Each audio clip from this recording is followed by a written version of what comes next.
नमस्कार, जय जोहार। मैं पिंगल बघेल, आप देख रहे हैं आईडी 36 न्यूज। 2 दिवसीय कैरियर गाइडेंस उद्योग व्यवसाय प्रशिक्षण एवं संविधान ज्ञान कार्यशाला का भिलाई में हुआ समापन। आपको बताना चाहेंगे कि बाबा साहेब डॉक्टर भीमराव अम्बेडकर भवन भिलाई में 2 दिवसीय कैरियर गाइडेंस उद्योग व्यवसाय प्रशिक्षण और संविधान ज्ञानो कार्यशाला का आयोजन किया गया था, जिसके समापन कार्यक्रम के मुख्य अतिथि सुरेश माने, संविधान विशेषज्ञ, पूर्व HOD लॉ विभाग, मुंबई यूनिवर्सिटी मुंबई।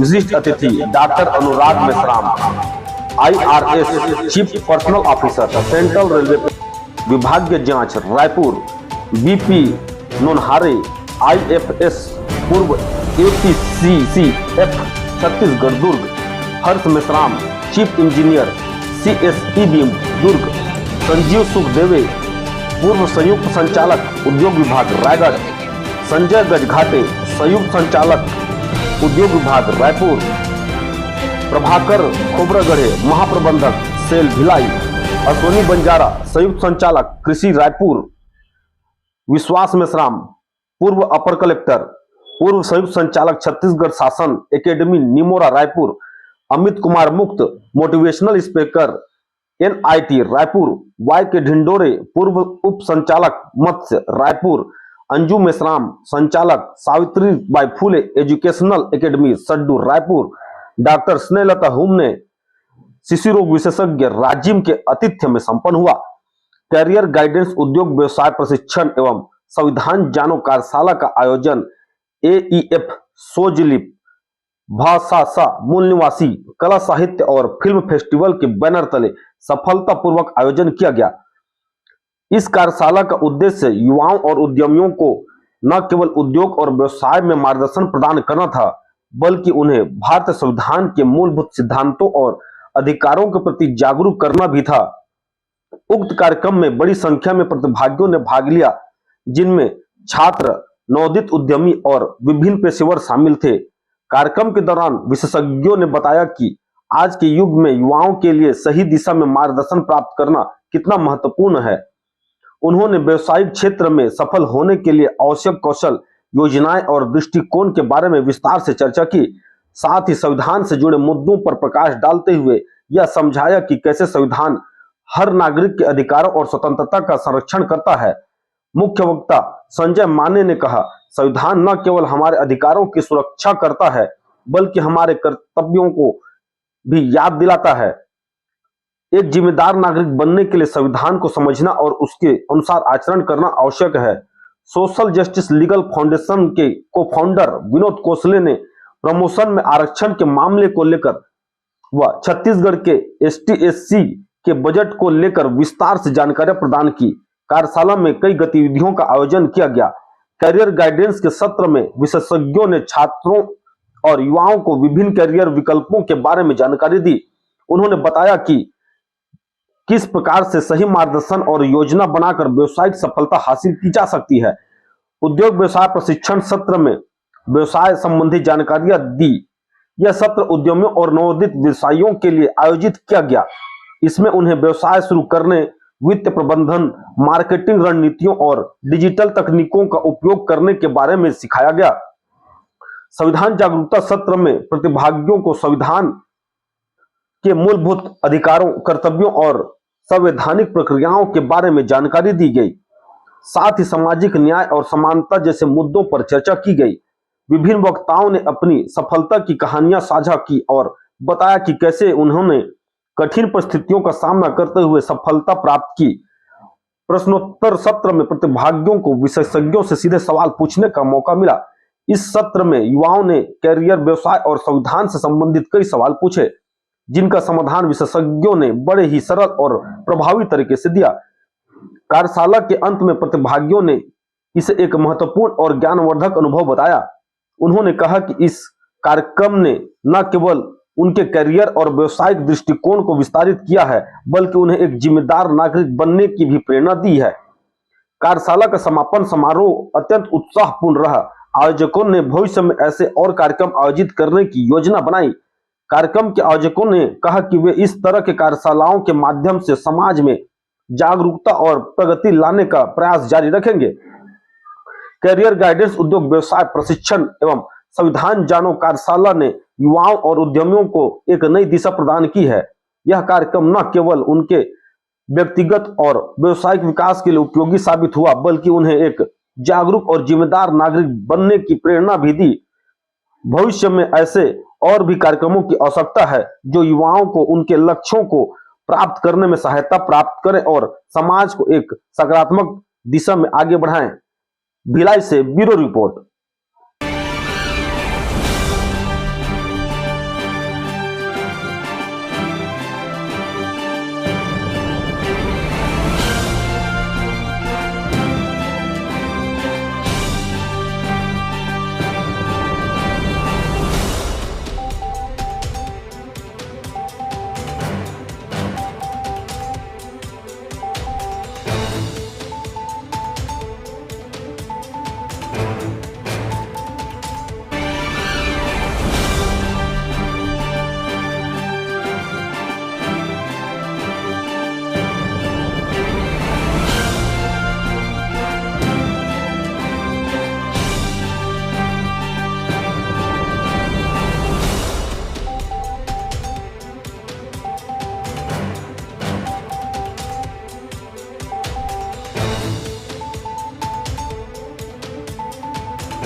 आज भिलाई में कई सारे सामाजिक संगठनों के माध्यम से एक जैसा आपने जिक्र किया कि देश में उद्योग नीति नहीं चलती है, लेकिन बहुजन समाज के नए उद्योगपति क्षेत्र में बहुत कम लोग होते हैं, उनका प्रशिक्षण ढंग से नहीं होता, उनको फाइनेंस इजीली अवेलेबल नहीं होता। तो इन समस्या को लेकर सरकार की तरफ से एक नीति क्या हो, समाज की तरफ से एफर्ट्स क्या हो, उन दोनों का मेल जुलाव एक ऐसा करके इन बातों को आगे बढ़ाना। और साथ ही जब संविधान का ये 75वां साल है, रौप्य महोत्सवी साल है, तो देश कहाँ तक संविधान के सिद्धांतों के आधार पर चल रहा है, क्या सरकारें चल रही है, या अगर कुछ कमियां हैं तो फिर सत्ता में बैठे हुए लोग या सारे संवैधानिक यंत्रणा पे बैठे हुए लोग इनको अपने आप में क्या सुधार करना चाहिए। इन तमाम बातों के ऊपर कल से लेकर आज तक 2 दिन में कई वक्ताओं के माध्यम से, कई विषयों के माध्यम से, इन 2 दिनों में कई सारे विषयों के साथ न्याय करके लोगों को इसके बारे में जानकारी देना, अवगत कराना, उनको अगर किसी योजना के तहत लाभ मिलता है तो उसके लिए तैयार करवाना।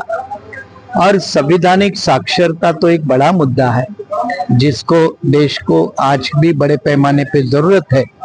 इन तमाम मुद्दों को लेकर ये 2 दिन में काफी विस्तार से कई संगठनों के माध्यम से बड़ी भारी तादाद की उपस्थिति में ये 2 दिन के कार्यक्रम संपन्न हुए। जी सर, बताएंगे जिस प्रकार बहुत दिनों से सर संविधान को स्कूल में पढ़ाने की बात को लेकर सामने आ रही है सर, लेकिन अभी तक किसी प्रकार का इसमें रूपरेखा तैयार नहीं हो सर, इस पर क्या कुछ करना चाहेंगे? इसीलिए मैंने कहा कि संविधान साक्षरता एक नेग्लेक्टेड सब्जेक्ट है अपने देश में। थोड़ा बहुत सिविक्स एंड पॉलिटिक्स के अलावा इसको लेकर कोई गहरी जानकारी ना लोगों के बीच में है, ना छात्रों के बीच में है। स्कूल, कॉलेजेस, यूनिवर्सिटी में सिलेबस के तौर पर या परीक्षा को मद्देनजर रखते हुए जिस तरह की पढ़ाई होती है उससे कोई देश में संवैधानिक कल्चर नहीं पैदा होता। और इस देश को सबसे बड़ी जरूरत किसी की है तो संवैधानिक कल्चर की है। और जिस दिन संवैधानिक कल्चर इस देश में पैदा होगी तो मुझे लगता है संविधान के साथ देश बड़ा न्याय कर सकता है, चाहे वो सरकारों के माध्यम से हो, उनके नीतियों के माध्यम से हो, ब्यूरोक्रेसी, न्यायपालिका, इन तमाम जो संविधान के अंग है उनके माध्यम से हो। तो इसके लिए रौप्य महोत्सवी साल में कम से कम इसके ऊपर फोकस जा रहा है। सरकारें कम पड़ रही है, आदेश निकल रहे हैं, लेकिन वास्तव में काम भी कम हो रहा है, ये भी महसूस हो रहा है। तो फिर गैर सरकार के एफर्ट्स के माध्यम से, ऐसे प्रोग्राम के माध्यम से इसकी पूरी की जा सकती है। यही प्रयास था ये इस प्रोग्राम के माध्यम से। उद्यमिता विकास, बिजनेस मार्गदर्शन एवं करियर गाइडेंस का कार्यशाला संपन्न हुई और इसके अंतर्गत जो हम लोग आज अनुसूचित जाति जनजाति वर्ग के हिस्से में जो बजट आता है और जो बजट लैप्स होता है, तो कैसे इस बजट लैप्स हो रहा है, हमारे क्या क्या योजनाएं हैं, कैसे हम इसमें दावा करेंगे, बैंक हमारे SC ST वर्गों को लोन क्यों नहीं देती है, किस प्रकार प्रोवाइड कराएगी, इन सब बातों को हमने जाना। और वहाँ हमारे जो युवा वर्ग आए थे उनको इनकी बारीकियों को बताया और इस प्रकार बताया कि SC ST की जो बजट है वो लाखों के रूप में जारी तो हो रहा है, लेकिन वो 20% 30% बजट की राशि जो लैप्स हो जाती है। तो इसके संबंध में भी लगातार पत्र व्यवहार शासन प्रशासन से करने के संबंध में चर्चा हुआ। और साथ ही अनुसूचित जाति जनजाति वर्ग के ज्वलन मुद्दे, पदोन्नति में आरक्षण, जो अनुसूचित जाति जनजाति वर्ग के लोग पदोन्नति में आरक्षण केस को कोर्ट में जीत गए हैं, उसके बावजूद भी शासन प्रशासन पिछले 8 माह से तारीख पे तारीख कमेटी के डेट को बढ़ा रही है और आगे इस पर कोई विशेष कार्य नहीं हुआ है। तो इसके संबंध में भी शासन प्रशासन से बातचीत करते हुए छत्तीसगढ़ में पदोन्नति में आरक्षण नीति को अधिसूचित करने के संबंध में कार्यवाही हेतु सब एकत्र होने के संबंध में यहाँ 2 दिवसीय चर्चा हुई और हमारे जितने भी अनुसूचित जाति जनजाति वर्ग के जो लोग थे वो बजट में अपने हिस्सेदारी को, अपने हक अधिकार को, संविधान को सब जाने और हम सब हमारे समुदाय को व्यापार विषय में आगे बढ़ने की दिशा में हम निरंतर एक दूसरे का साथ देंगे और मिलकर आगे बढ़ेंगे। नमस्कार दोस्तों, आप सभी का स्वागत है इस कार्यक्रम के लिए। आज 2 दिवसीय संविधान जानो, कैरियर गाइडेंस और उद्योग व्यवसाय लगाने के संबंध में सोशल जस्टिस लीगल फाउंडेशन, एन स्टेप, मूल निवासी कला एंड फेस्टिवल भिलाई इसकी ओर से संयुक्त रूप से आयोजित इस कार्यक्रम में जाने माने बिजनेस टाइकून भगवान गवई साहब और संविधान विशेषज्ञ सुरेश माने साहब का यहाँ पर कार्यक्रम हुआ। अलग अलग क्षेत्रों से जो हमारे व्यावसायिक क्षेत्र में जो गतिविधियां हैं उनको जानकार लोग यहाँ पर आए और बच्चों को जो गाइडेंस दिया वो बहुत उनके जीवन के लिए आगे आने वाले समय के लिए लाभदायक है। हमको हमारी आशा है कि हम लोग इस तरह का आयोजन जो है और प्रदेश लेवल पे रायपुर, बिलासपुर या बस्तर, रायगढ़ इस तरह से अलग अलग संभाग स्तरीय भी इस पे आगे बढ़ेगा। न केवल बजट, सभी विभागों के जो हमारे हितग्राही मूलक योजनाएं हैं उनके बारे में विस्तार से बताया गया। कैसे लाभ लेंगे, उस बजट का हम किस दिशा में कैसे सहयोग प्राप्त करेंगे और अपनी आर्थिक उन्नति सुदृढ़ कर पाएंगे, इन सब के बारे में विस्तार से मंथन हुआ।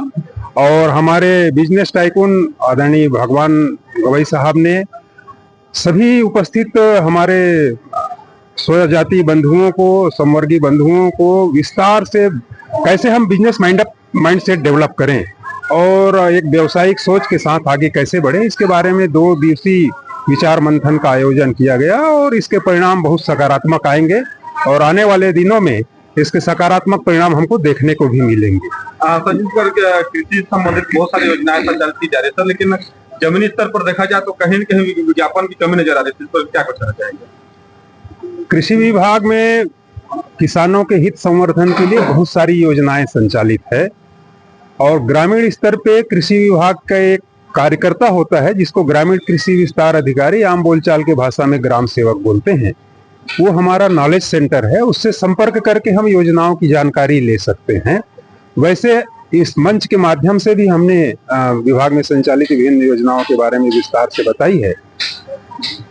मिट्टी परीक्षण से लेकर के खेत के बोनी से लेके कटाई तक, उसके गोडाउनिंग तक की अलग अलग श्रेणी की योजनाएं हैं। इसका लाभ किसान भाई ले सकते हैं और इसके लिए बहुत अच्छा होगा यदि कोई इच्छुक है तो जिला में कृषि अधिकारी होते हैं, उप संचालक कृषि जिसको बोलते हैं, उनसे संपर्क करें। तो ये कृषि के साथ साथ उद्यानिकी और यांत्रिकरण और कृषि से संबद्ध जो विभागे हैं उनकी योजनाओं के बारे में समन्वय करके लाभ दिलाने की दिशा में प्रयास करेंगे।